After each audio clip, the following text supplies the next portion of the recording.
কিছুতেই কান্না থামল না পায়রার। আদুরে কণ্ঠ শুনতে এবং প্রশ্রয় পেতে কান্নার বেগ বেড়ে গেল। ইফাতের বক্ষস্থলে ঠিপ ঠিপ আওয়াজ হচ্ছে। অশান্ত হয়ে উঠেছে মুখশ্রী। নিজের বুক থেকে সরিয়ে দু হাতে মধ্যে পুড়ে নিল পায়রার মুখখানা। ওষ্ঠদয় ছুঁয়ে দিল ললাটে, কপালে থুতনিতে। পাগলের মতো পুরো মুখশ্রীতে চুম্বনে ভরিয়ে দিল। কান্নার বেগ হ্রাস পেল পায়রার। অশ্রুসিক্ত নয়নে নির্নিমেষ চেয়ে রইল স্বামীর উতলা হয়ে ওঠা মুখশ্রীতে। ইফাত ভারী গলায় বলল, সত্যি আমি বুঝতে পারিনি যে তুমি এতটা কষ্ট পাবে। দয়া করে মাফ করে দাও আমায়। পায়রা কোনো বাক্য বিনিময় করল না।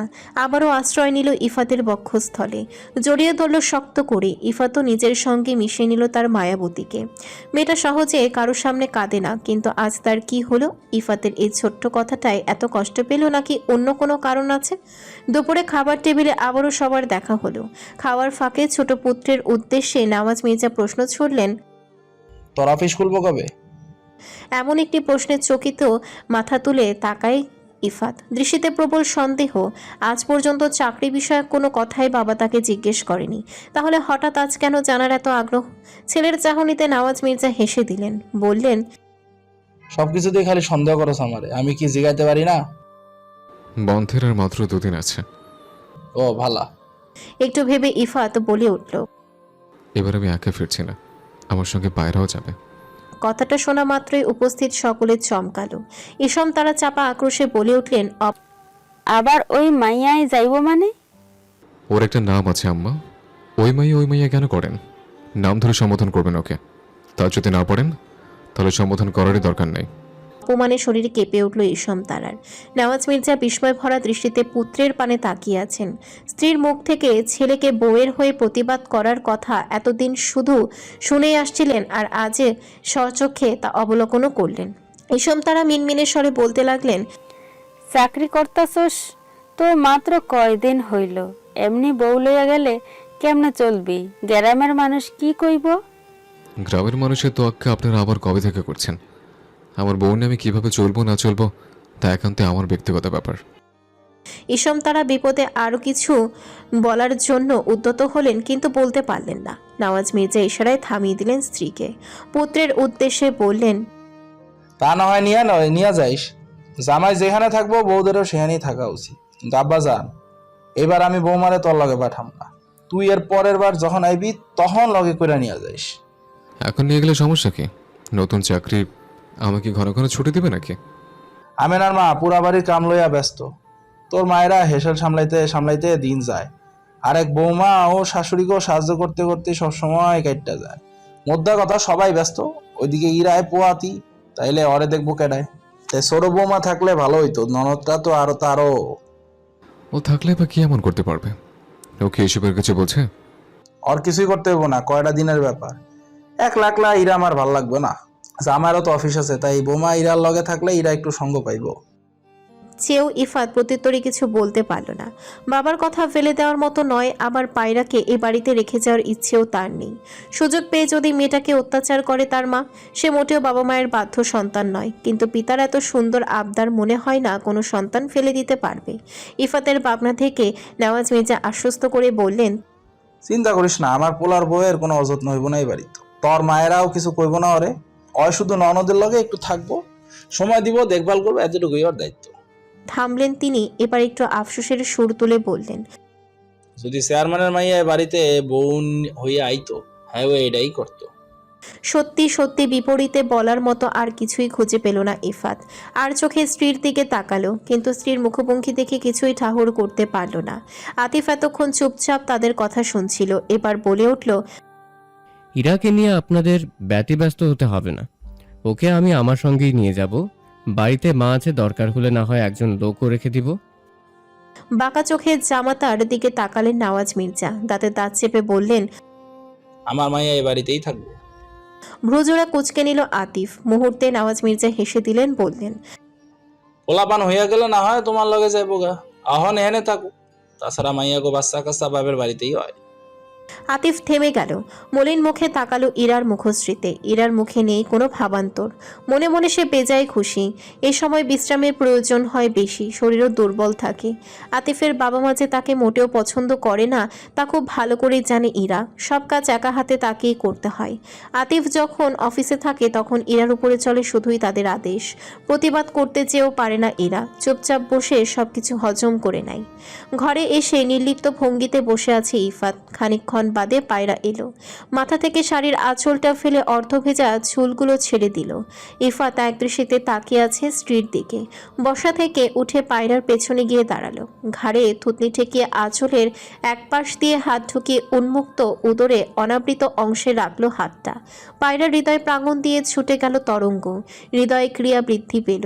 আয়না থেকে ঘুরে তাকালো স্বামীর পানে। ইফাত সঙ্গে সঙ্গে হাত সরিয়ে নিল, উপহার দিল মিষ্টি হাসি। দুই হাত নিজের পেছনে রেখে স্ত্রীর দিকে ঝুঁকে বলল, সরি কবুতর।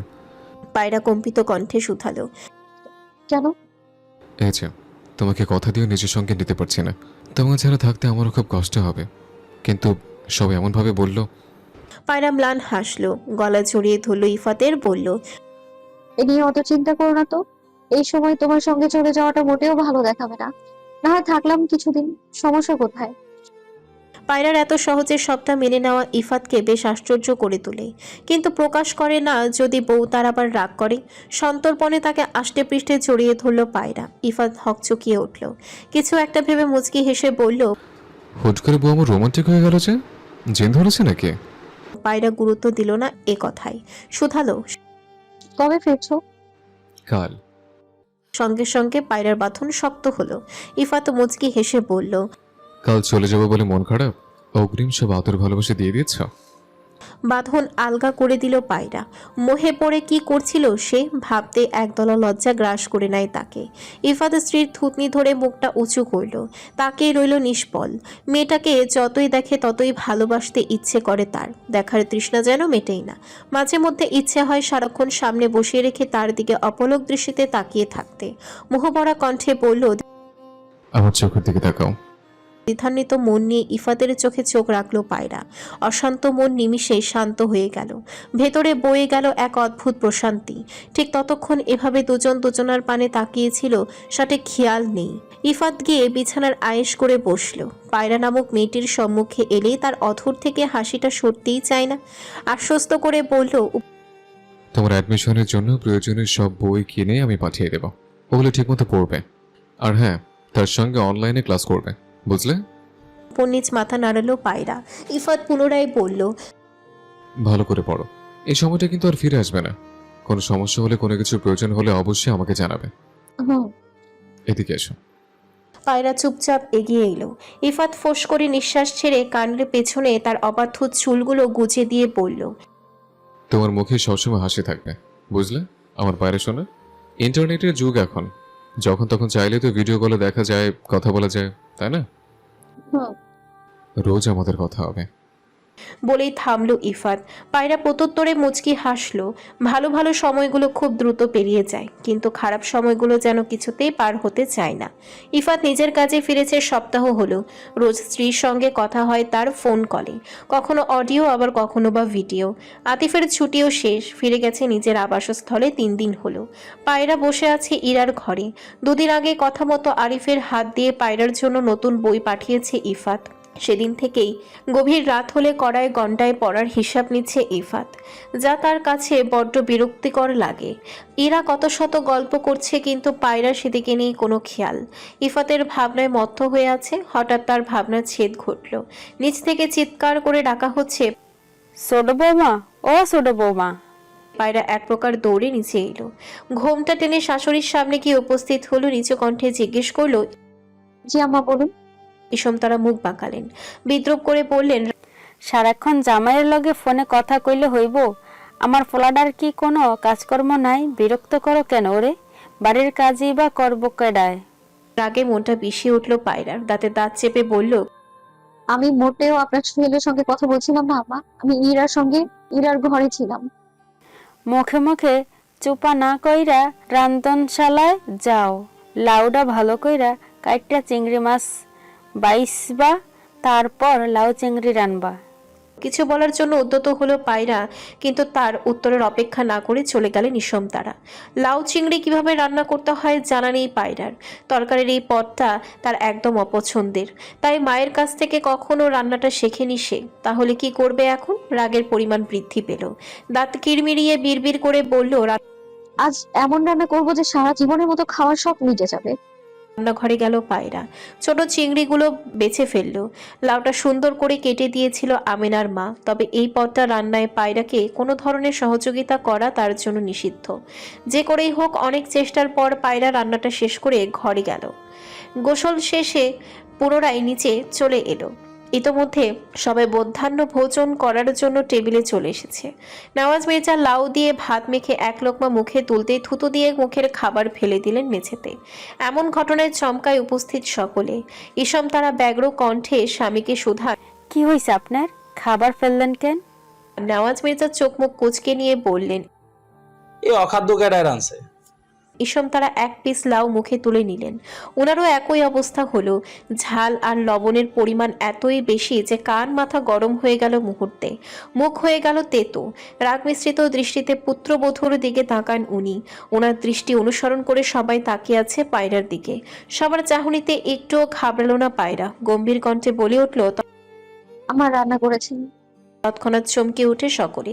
স্ত্রীর দিকে কড়া দৃষ্টি ফেলে স্থান ত্যাগ করেন নওয়াজ মির্জা। পুত্রবধূর এহেম কাণ্ডে বাকরুদ্ধ হয়ে গেছে নিশম তারা। বেলা 11:30। বাহিরে সূর্যের ন্যায় নেই কোনো প্রকোপ। আকাশে গুমোট ভাব। মৃদু ঠান্ডা বাতাস বয়ে চলেছে চারিদিকে। মনে হয় আজ বৃষ্টি হবে। গতকাল রাতে আতিফ এসেছে। ইরার মধ্যকার আনন্দটা আগের তুলনায় বেশি উদয়মান। গতকাল দুপুর থেকে শাশুড়ির রাগটা পায়রার উপরে বেশ বৃদ্ধি পেয়েছে। বিমূঢ় দৃষ্টি মেলে অম্বরে মনোযোগ সহকারে তাকিয়ে আছে পায়রা। মনটা তার ভালো নেই। রাতে কথা হয়নি ইফাতের সঙ্গে। হয়তো কোনো কাজে ব্যস্ত ছিল সে। সেই যে পরীক্ষা শেষে ইফাতের সঙ্গে শ্বশুরবাড়ি এলো, তারপর আর বাবার বাড়ির পথে পা বাড়ানো হয়নি। একই গ্রামের হওয়ার পরেও তাকে যেতে দিতে নারাজ সকলে। মোবাইলে ঝংকার তুলে বেজে উঠল। পায়রা ক্লান্ত চোখে বিছানার উপরে থাকা মোবাইলের পানে তাকিয়ে আবারও দৃষ্টি সরিয়ে নিল জানালার বাহিরে। ঘণ্টাখানেক আগেও মোবাইলটা ঠিক এমন করেই বেজেছিল। অতি উৎসাহিত হয়ে পায়রা দৌড়ে এসে মোবাইল হাতে নিতেই দেখতে পায় সিম কোম্পানি থেকে আসা কল। মনটা তৎক্ষণাৎ মুচড়ে ওঠে। এখনও সেই ভেবেই আর গেল না। কেটে গেল কল, কিন্তু সেকেন্ড যেতে না যেতে আবারও বেজে উঠল মোবাইল। পায়রা এবার বড় বড় কদম ফেলে বিছানার কাছে এসে মোবাইলটা হাতে নিল। স্ক্রিনে জল করা নাম্বারটা দেখতেই ঠোঁটের কার্নিশে ফুটে উঠল হাসি। দ্রুত কল রিসিভ করে কানের কাছে ধরল মোবাইল। অপর পাশের ব্যগ্র কণ্ঠ হতে ভেসে এলো, এই কবুতর, কল ধরতে এত দেরি করলে কেন? কোথায় ছিলে? প্রসঙ্গ বদলে পায়রা পাল্টা প্রশ্ন করল, কেমন আছো তুমি? এই সময় কল দিলে যে, ব্যস্ততা কমেছে? স্ত্রীর কণ্ঠে অভিমানের রেশ উপলব্ধি করতে পারল ইফাত। সন্তর্পণে নিঃশ্বাস ফেলে বলল, তোমার জন্য আমি সবসময় ফ্রি পায়রা শোনা। ক্লান্তি শরীর নিয়ে বিছানা শুতে কখন যে ঘুমিয়ে পড়েছিলাম খেয়াল নেই। একেবারে ঘুম ভেঙেছিল সে ফজরের আজানের শব্দে। অভিমান কিছুটা হলেও কমলো পায়রার। ছোট্ট করে বলল, কেমন বউ তুমি? তোমার কি উচিত ছিল না স্বামীর খোঁজ খবর নেওয়া? আমি না অফিসের কাছে থাকি, তাই কল দেওয়ার সময় হয়ে ওঠে না। তোমার তো উচিত ছিল বারবার কল করা। যে আমি চলে এলাম সে তোমাকে আবার আনরোমান্টিক রোগে ধরে ফেলেছে, তাই না?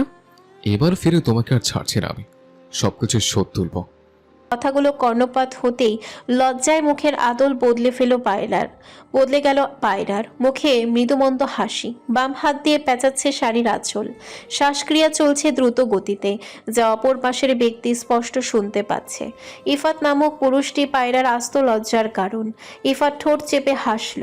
ইচ্ছে করল পায়রার লজ্জামাখা মুখখানায় নিষ্পল তাকিয়ে থাকতে। উষ্ঠদয়ে তারা ছুঁয়ে দিতে ইচ্ছে করল কপল। ভাবতেই শরীরে কাঁটা দিয়ে উঠল।